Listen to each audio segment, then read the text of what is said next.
The Mariners squared off against the Toronto Blue Jays in the series finale, being tied, and Mitch Garver broke the 1-1 tie with his amazing 3-run home run. Fly ball, spike to left field, Mitch Garver has... And then the Mariners completely blew it and lost another series. Oh, and by the way, in 3 consecutive innings, the Mariners left the bases loaded with 0 runs. 0 runs. And also,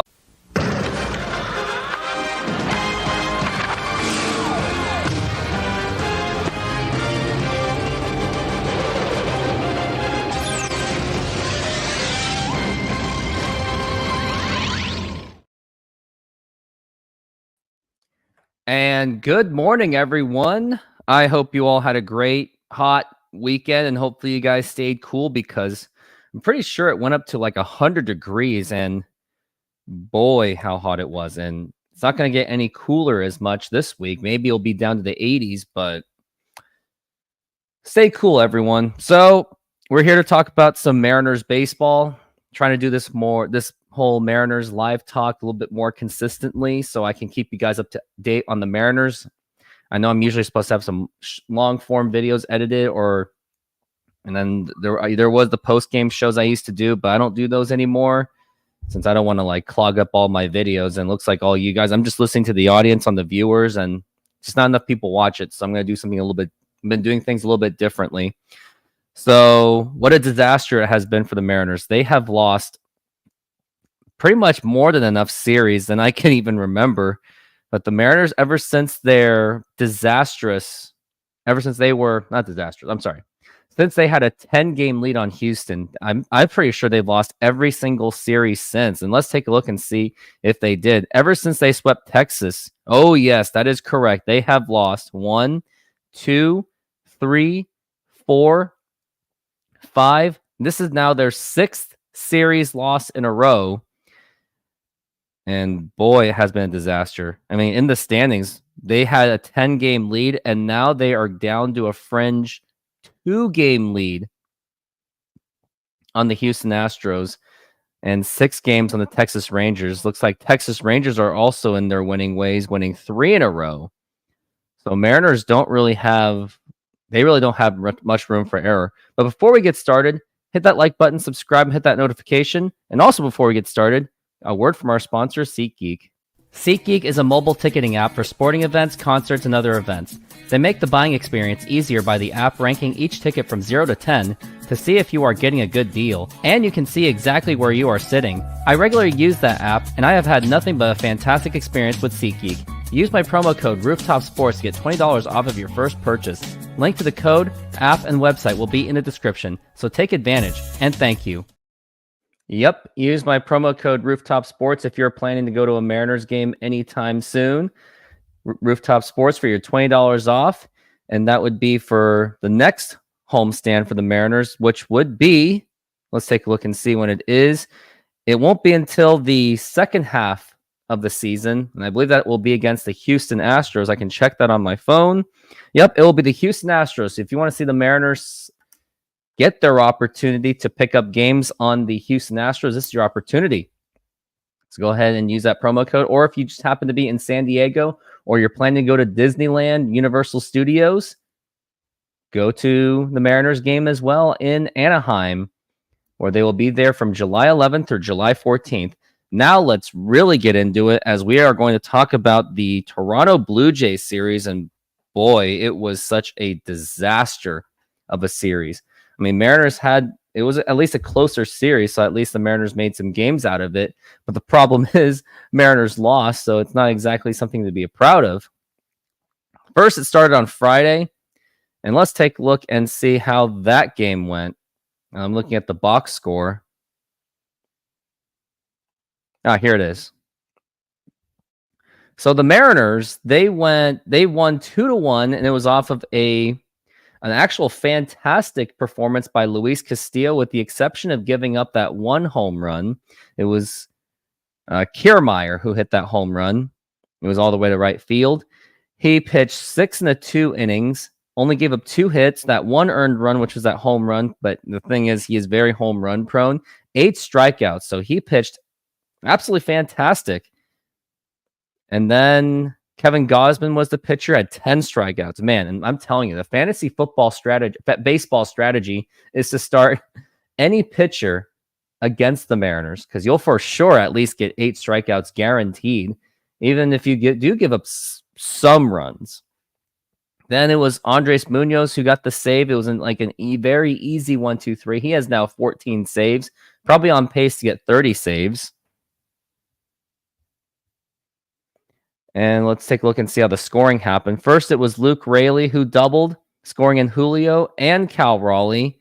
And that was pretty much it. Just those 2 runs in the 3rd inning. And then they got the save. Then they got the save in the 9th inning. So not great offense, but at least they won. They won 2 in a row, which is called a winning streak, like Lou Brown said, from Major League. And now let's take a look at the next game. It was the Toronto Blue Jays, once again, in a very hot sun. They had a pretty substantial lead. They had a 5-0 lead going into the 8th inning. Those runs were contributed by Kirk doubling. Then it was Vlad Guerrero Jr. singling, scoring in George Springer and Horwitz. Then a sacrifice fly and another Guerrero. So Guerrero contributed quite a bit. And then George Springer scored on an error. And I'm very disappointed that the Mariners didn't even make a deal to get Guerrero to have him stay in Seattle. But at this point, I don't see a trade with Vlad Guerrero Jr. happening anytime soon. But then Mitch Haniger in the 8th inning, he sparked a rally by having a 3-run home run. And then Luke Raley homered as well in the 9th inning to make it 5-4, but the Mariners came up short. And in the pitching performance, Emerson Hancock, which you couldn't really blame too much of him, pitched just 4 full innings, 6 hits given up, 2 runs, 4 strikeouts, and 1 walk. So not great, but also not terrible either. And let's take a look and see how the bullpen did, because the bullpen was actually the ones that failed miserably. It was Trent Thornton and Mike Baumann. And I'm telling you, I am absolutely done with Mike Baumann. We have got to get rid of this guy.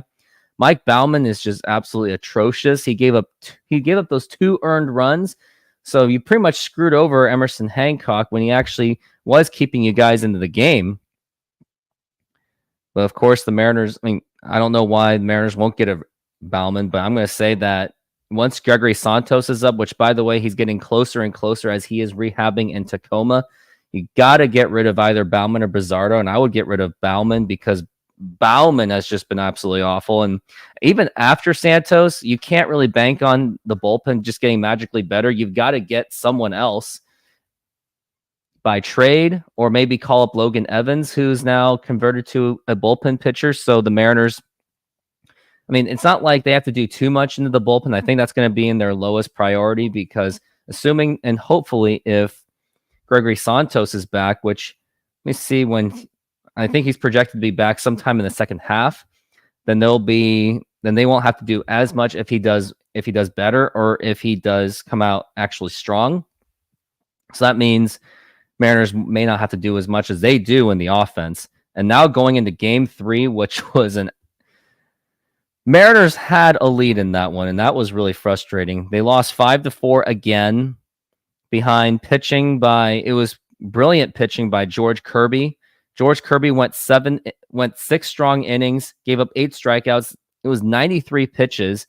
And then immediately Ryan Stanek gave up a run, which made it a tie ball game. Actually, no, it was actually Stanek gave up a 3-run home run. And it looks like Kirby, he actually had something going. But then eventually he gave up the 3 runs. It was in the 7th inning. I believe that was contributed by Stanek. He was the one that gave up those 3-run home runs. And then Colin Snyder gave up a run in the extra innings. And here's how the scoring summary happened. It was Victor Robles. He hit the home run, made it 1-0. Then Kirk hit a sacrifice fly. Seemed like a fluky run for the Blue Jays. And then Garver made it 4-1. And it looks like this game was going to be out of hand, which you can't really guarantee from the Mariners, of course. And then George Springer answered back with a 3-run homer to tie the game. And I wonder who was responsible for that. We're going to take a look at it. So first it started in the 7th inning. Kirk singled to center, and then Jimenez singled to make it 2 runs on. And then Ryan Stanek immediately gave up the home run like I mean, here's the thing. Like, yeah, George Kirby gave up those 2 hits, but he's the one that kept you guys in the game. And then the erratic Ryan Stanek gave up that 3-run home run. And sooner or later, he's going to be the third option in the bullpen. Like, Munoz is obviously the first option, and he's been nothing but fantastic. And I think he should be an all-star, but I actually hope he doesn't get into the all-star selection only because I want him to use that as motivation to prove the haters wrong. And then we got George Springer gave up that, he hit that home run. But yeah, Ryan Stanek, he's going to be number 3, and then Gregory Santos will be number 2. And if only Matt Brash was healthy, then that would make things a little bit easier for the Mariners. Actually, a lot easier. But yes, Mariners gave up. And the most frustrating part was Mariners left a lot of men on base. Let's see how many. I mean, it doesn't really tell me how many runs that, or how many people they left on base. But I heard it was like around 30, including the bases loaded in 3 consecutive innings, 8, 9, and 10. They completely left the bases loaded. And that's the thing. The most frustrating part about this is the Mariners are actually statistically the best team in baseball with the bases loaded. But the problem is, when it comes to very high leverage situations, the Mariners fail to deliver every single time. And let me find out and see with the bases loaded. So the Mariners in bases loaded situations, they're actually the top 10 in baseball. So I'm not saying they're one of the best, but they bat .277. And in terms of runs that they score, it doesn't even say, but they are one of the better teams in baseball with those runs. And actually, let's look at RBIs and see how many they hit. They are 10th in Major League Baseball when the bases are loaded. But unfortunately, they don't really give you they never give you like the splits on like bases loaded with the 8th inning, the 9th inning, or when they're down. Doesn't even tell you that, unfortunately. I mean, if I really had the energy, I totally would. Maybe someday I'll hire a statistician to let me know like what the Mariners' run production are with the bases loaded, which probably isn't much at all.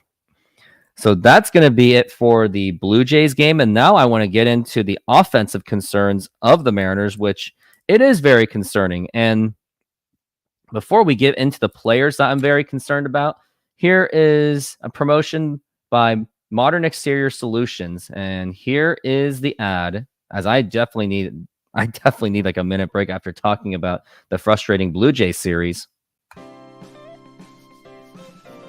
Modern Exterior Solutions is a fully licensed and insured full-service exterior renovations company serving Seattle and East Side communities. We know that a home is one of your most important possessions. That's why we're committed to providing high-quality, affordable home renovations for each customer's individual budget. We're diverse enough to meet the challenges of any project you put in front of us. Our workmanship minimizes the use of third-party services, and our team works together to meet all your deadlines. Anytime there's a challenge, we work with you to find a solution. We're proud to work with distributors of quality brand products with durable, ample protection from the elements for a variety of applications, including James Hardie siding and trim. Talk with us today about your project's needs, and we can help you solve all the challenges along the way.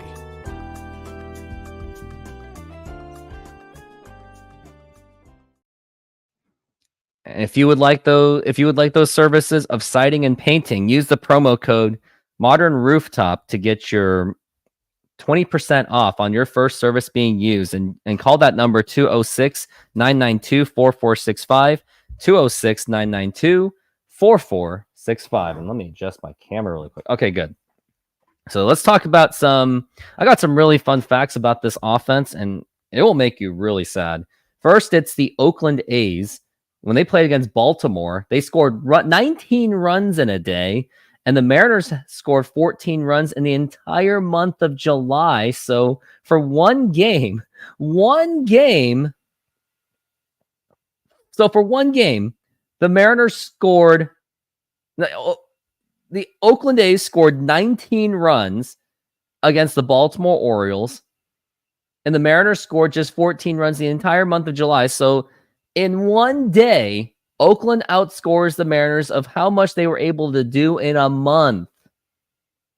And this is against Baltimore, one of the best teams of baseball, and Oakland, who's on the verge of pretty much moving to Vegas at this point, they scored 19 runs. Mariners, I don't even remember the last time they even scored that much. Last time they scored maybe above 10 runs, if I remember. I mean, let's take a look and see if the Mariners even scored 10 plus runs in a season.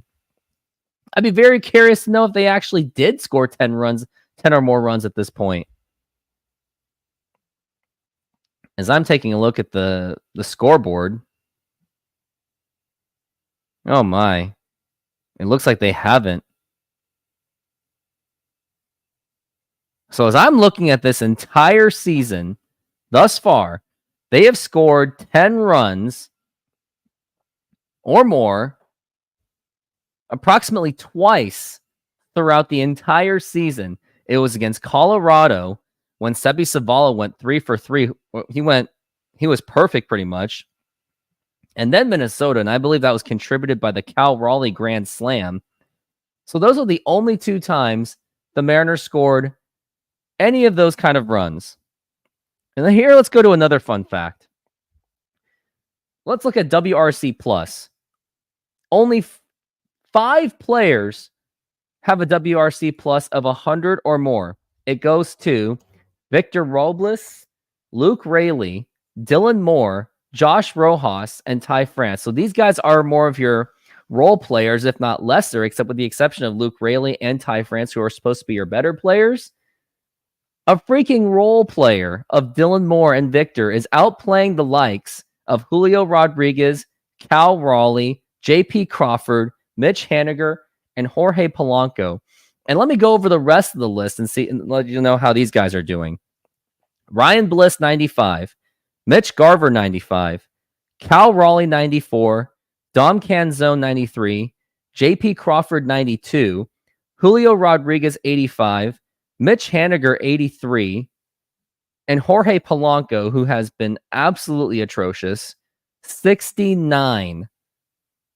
Like, this is absolutely not going to get it done for the Mariners. Like, there is no way the Mariners can sustain themselves. Like, with an offense like this, there's no way the Mariners can make the playoffs. And this is coming from someone that defended the Mariners offense all of last year and said that bullpen high leverage situation was the problem. And I completely stand corrected at this point. And let's talk about the frustrations of, first I want to go over Ty France, and Ty France has just been an absolute mess. Now, before we even talk about how negatively Ty France was, let's talk about how good this guy actually was. Ty France, when he joined the Mariners in 2020 via the trade, Ty France had 2 home runs, 13 RBIs in 23 games, so he was already contributing ever since he was part of that Austin Nola trade, which, by the way, I will still say that it is one of the best trades the Mariners made in history, where they traded Austin Nola and Danny Altavilla, and that turned into Andres Munoz, Taylor Trammell, and Ty France, and 2 of those players have done really well, at least for the most part. And let's take a look at the 2020s of how Ty France did. So Ty France, he joined the Mariners, and he was already actually doing pretty well for San Diego. He joined the Mariners in September 4th. I guess he was part of that semi-run the Mariners had that almost got them into the playoffs. And then they had kind of a sucky meltdown. But yeah, he was a big part of that 2020 team, which nobody really remembered, unfortunately, because it was the pandemic year. And then 2021, let's tell you how good he really was. In 152 games, he had 18 home runs, 73 RBIs with a 291 batting average and a 368 on base percentage. This guy was really good. An 813 OPS. This was a fringe all-star. 32 doubles. Like, this guy, you didn't even need to get home runs out of this guy, although he was your first baseman, but you still didn't really need home runs out of him. Then 2022 had 20 home runs, 83 RBIs, had a 274 average with a 338 on base percentage, but there was that injury that knocked him out for 22 games where he pretty much wasn't the same since. And now let's get into 2023. in 158 games, 12 home runs, 58 RBIs, but a 250 batting average and a 337 on base percentage. And this was where he started to regress. And now it seems that this season he's even worse than he was. And this is after the driveline workout. 8 home runs. Although I guess that's, if in terms of home runs, that's one of his better years, I guess, going up to this point. But only 29 RBIs, batting 228 with a 319 on base percentage. To say that he has completely regressed since last season and the 2 seasons in a row before that, it would be an absolute understatement. And what was very frustrating was he had the bases loaded and all he could do was strike out. And it's clear that the Mariners need a new first baseman. Like, Ty Locklear was actually well contributing, and I want to show you Tyler Locklear's numbers just to have a little comparison of how he was doing. Let's go to Tyler Locklear. And in terms of advanced batting, I want to show you that one too. And let's do this. In his wins above replacement, he was a 4.4, then a 3.1. So he was actually a very valuable player. And now his wins above replacement is a 0.7 and a 0.1. So he has just been absolutely he's just been terrible this season. And then Tyler Locklear, this is how he does. In 11 games, 2 home runs, batted 200, 250. I mean, this is when he was like just getting into it. And let's take a look at, he had a 683 OPS. And then Ty France is being outplayed with a 676 OPS. And now let's go into wins above replacement, 0. But that's still doing better than Ty France, who he's barely doing above better. But I think by the end of this season, if Tyler Locklear were to play for the rest of the season, there'd be a much better sample size to show how much more effective Tyler Locklear is as a player, and his defense is actually more effective. So I think that at some point, Mariners got to find something to do with Ty France, either find a way to trade him in a package, which I don't see that happening very much, but the thing is, his contract's going to be up real soon. And let's take a look and see where his contract is at. Looks like his contract is, he'll be a free agent by 2026 as early as, but maybe the Mariners can find a way to just move on from the guy, because it's not like this guy has much of a threatening contract as much as the other guys do. So yeah, Tyler Locklear has just been, or Ty France has just been, he's just been, and unfortunately, just an absolute disappointment. And now let's get into Jorge Polanco. And Jorge Polanco has just been just an absolute disaster. And let's take a look and see where his batting at, where he has been since he returned from injury. So it was after June 24th when he came back, and that pretty much took Ryan Bliss's playing time away. Here's how he's doing. He's batting 161 with a 212 on base percentage, 16 strikeouts. He hasn't even walked, only 1 extra base hit and 1 RBI. OPS of 406. And let's compare and see where Ryan Bliss was at. Ryan Bliss, we're going to take a look at his logs. So he started since May 27th, and he played 27 games.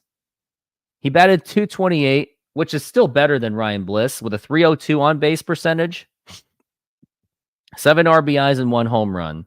Yes, it's a small sample size, and it's only 8 games for Polanco, but still, I mean, ever since Ryan Bliss returned, I'm sorry, Jorge Polanco returned, it seemed that the Mariners got a lot worse, and that's when the Mariners were already doing terrible. And actually, if you think about it, Ryan Bliss, I mean, since Ryan Bliss got called up, Mariners were on a hot streak. I mean, yes, they were falling apart a little bit, but it seems that ever since they sent him down, or they stopped playing him, it got even worse. So I think Jorge Polanco, and let's take a look and see where his contract is at, and hopefully he doesn't have a team option or a player option, because if he does, that would just be tragic. It looks like he does have an expiring contract after this season. Now it makes sense why the Mariners even went around and got him. For 2025, he has a $12 million team option with a $750,000 buyout.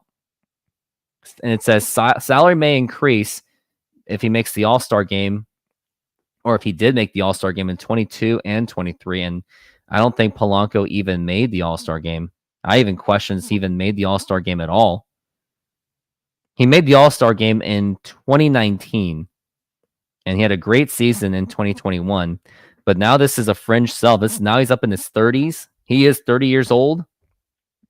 And this season, only 5 home runs, 15 RBIs, 189 on batting average, and a 280 on base percentage. So I think it's safe to say that it's really time to move on from this guy. Either trade for someone like Nico Hoerner or Homer. Can't even say his name. Find a way to trade for him along with Cody Bellinger, if that's even possible. Frankly, I don't even know if John Stanton even knows who that is. Mariners owner. Or better yet, just use Ryan Bliss going forward for the rest of the season. But that's just the fact that you're using another rookie, basically. So I think Mariners have got to move on from Polanco. Either do it by DFA or package him in a trade, but who in the world wants a guy that's batting 189 with a 280 on base percentage? I think you've got to, unfortunately, I would say you got to DFA him. He has an expiring contract. He has a team option. So I think it would be really cheap. It would actually be a bit cheaper to get rid of him. Unless if you're getting punished by getting rid of a guy before you cut a guy before his team option. So that's how I feel about Jorge Polanco. Absolutely not good at all. And now Mitch Haniger. Mitch Haniger has just been absolutely difficult to watch, and he has a player option for 2025, which, I mean, I would be shocked if he didn't accept that player option. It's going to be $15 million, and I would imagine that he's going to pick up on that contract. And if only the San Francisco Giants front-loaded him, because I think they were trying to be winners at the time, and now they kind of like... It was like an $8 million contract, or $8 million for 23, then 20 million, and then 15. So they kind of like hopped it around. But let's take a look and see how Mitch Haniger is doing. Mitch Haniger in 80 games, 8 home runs. He was fortunate to hit a home run on Saturday, 34 RBIs, batting 209 with a 283 on base percentage. He is like, ever since that April month where it was semi-strong, he has been doing nothing for the Mariners. And let's take a look at his splits. In April, batted 228 with a 291 OBP, but he still made it up with 4 home runs. And now, since then, he's been not effective at all.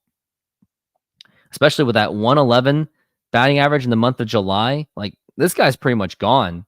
Like, it reminds me when Ken Griffey Jr., he was with the Mariners in 2010, batting 184 with 250. Now, I'm not saying that Mitch Haniger is like that bad, but it seems like that nostalgia is just not working.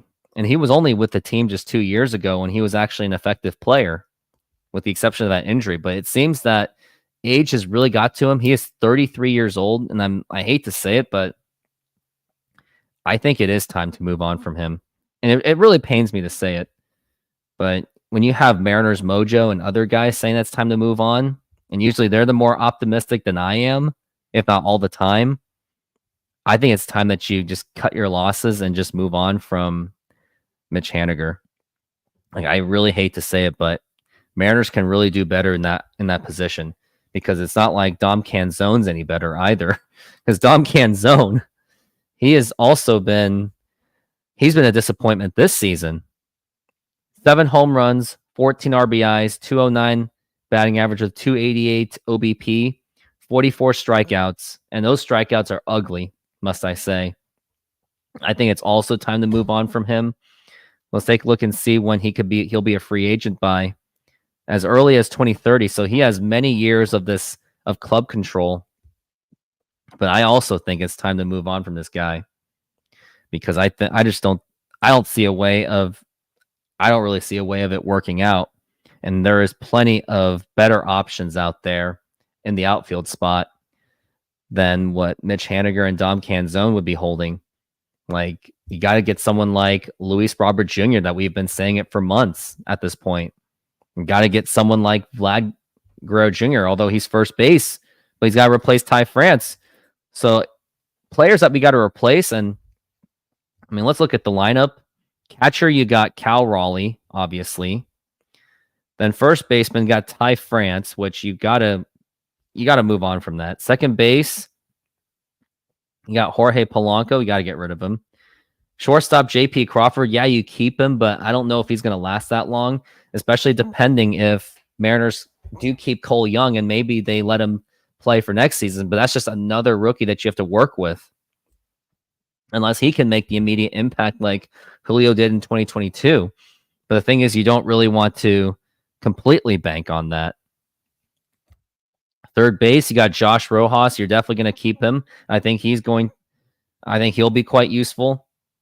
Then you got left field in Luke Raley, who's just been fantastic this season. Well, not fantastic, but he's been one of the more above average player for the Mariners.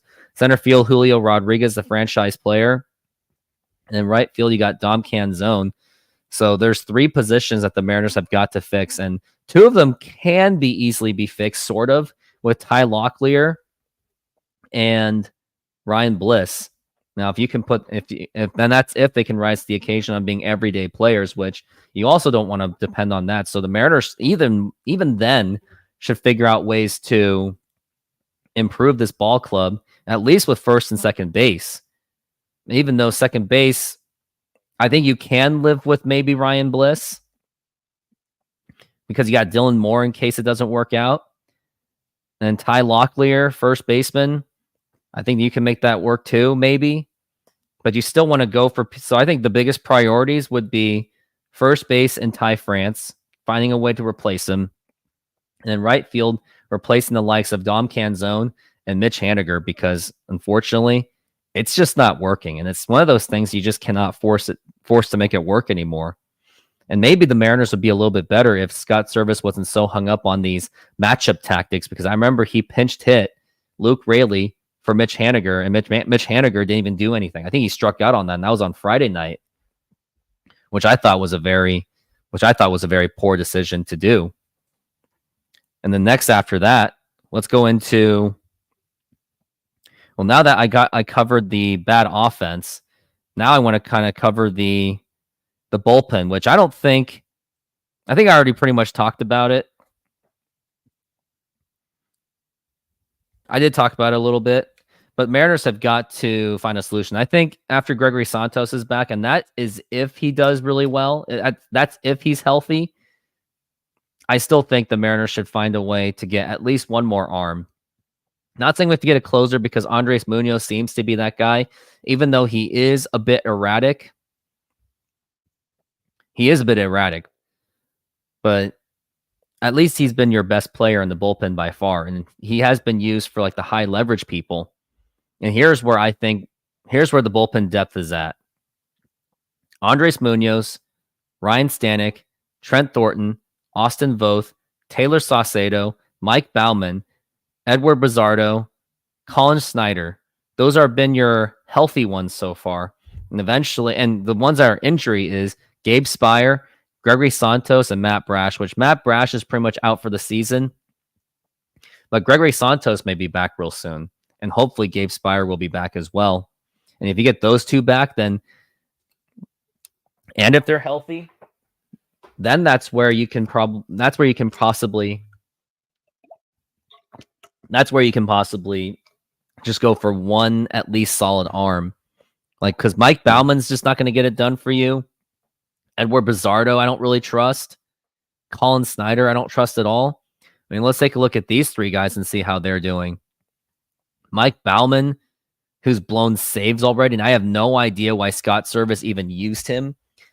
He has a 4.54 ERA, I think you got to cut your losses with him and just move on from him because I don't think he's going to be the guy. He seems to be that Dominic Leone kind of signing, and he was really bad last year too. Edward Bizardo with a 7.47 ERA. Like, why do you still even have him on this team? Colin Snyder is actually doing pretty solid, 1.59. I mean, he gave up that run in the extra innings. So I don't think you're going to depend on him for the rest of the season. And let's take a look at the rest of the bullpen that we've got. Andres Munoz, he's at a 1.50 ERA. He should be an all-star. Ryan Stanek has a 3.72. He's been struggling. 7 saves. I mean, but if you put him as like a number 3 guy, then that will be much less pressure. Trent Thornton with a 3.92. Not great either. Austin Voth, 3.19. Taylor Saucedo with a 2.31. So he's actually been one of your best ones, actually. So I think the bullpen's actually going to be an easier fix than you think. I think the Mariners just need to add one more arm. But another out-of-the-box idea I have is maybe put Brian Wu as part of your bullpen because he's on an IL right now, and I don't think he is sustainable. I mean, at least Emerson Hancock can just hold it down and at least give you maybe 5 or 6 strong innings. But I think Brian Wu is as great as he has been probably your best starter aside from Logan Gilbert and George Kirby. He's 3-1 with a 1.77 ERA, 28 strikeouts, and this guy refuses to pretty much walk at all. But I think you've got to move. And he's only walked 3 batters total. But with the injury concerns that he has and the fact that he doesn't really have a longevity, I think you got to move him to the bullpen so he doesn't I just give him a lesser role. But I'm not saying get rid of him completely, obviously. Or maybe if you can package him in a trade. But I think the best solution for Brian Wu is to put him in the bullpen because I don't trust his health and the fact that Scott Service pulls him out like 60 pitches in because he may have injury problems. That means that's going to put more stress in the bullpen. I think you got to get rid of him. Not get rid of him. Get rid of him as a starter. I think you got to move on from him and put him in the bullpen. I think he can do great things with the bullpen. I doubt that he's had any experience in the bullpen, but many bullpen pitchers transition from being a starter role, like Logan Evans already is. Mariano Rivera was a failed starter, and it worked out for him tremendously. So that's what I think the best solution is. I mean, I think my ultimate solution is give Logan Evans a chance, put Brian Wu in the bullpen, and then after that, put Emerson Hancock as your number 5, or maybe trade for a mid-level kind of starter. But I would do something like that. I think that would fix the pitching all alone. It would fix up your starters so that way you can get at least 5 strong innings out of Emerson Hancock because he's actually not too bad. He has actually pitched very well this season. I mean, the numbers may disagree, but he still gives you strong innings. So I would do that. Or maybe should find a starter because Bryce Miller has been streaky at best. So that's what I'm going to say for the bullpen. And now I'm going to get into trade needs. And I think we've already got that covered. So I won't talk about it much. But I would like to see the Mariners go for the likes of Vlad Guerrero Jr., maybe Bo Bichette, who has been down this season, and then Luis Robert Jr. or Cody Bellinger, Nico Horner.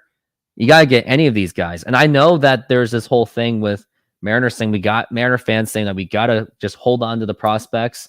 But the problem is, you've already saw Johnny Farmelo go down with an ACL tear. I mean, Harry Ford is still a ways to go. Cole Young, as great as he is, I don't even think he's going to even get a start this season unless the season is completely lost. And then you got Felmin Celestine, Lazaro Montez. As great as these prospects are, and I love these prospects, like Montez is the reason why I'm going to go to more Everett games. As much as I love these guys, I think you've got to, let's get into reality check. They're not going to be in the major league level until at least a few more years. I think Montez, best case scenario is maybe a 2026. Now let's take a look at the top prospects. I want to make sure I'm doing my due diligence on that. Montez is at his estimated is 2026. Celestine is 2028. Cole Young 25. Harry Ford 25. Emerson 26.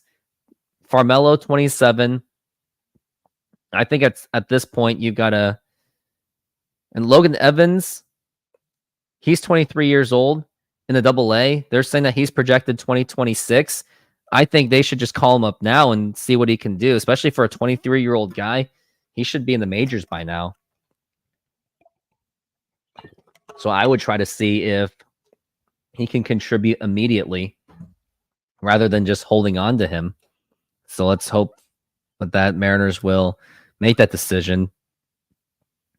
But yeah, going back to the prospects, like you can't really hold on to these guys. And good baseball teams, they are willing to take that risk by trading those prospects because the Mariners can easily make it up. They have a good drafting system under Jerry Dipoto and Justin Hollander, which I don't like really both of them anymore at this point.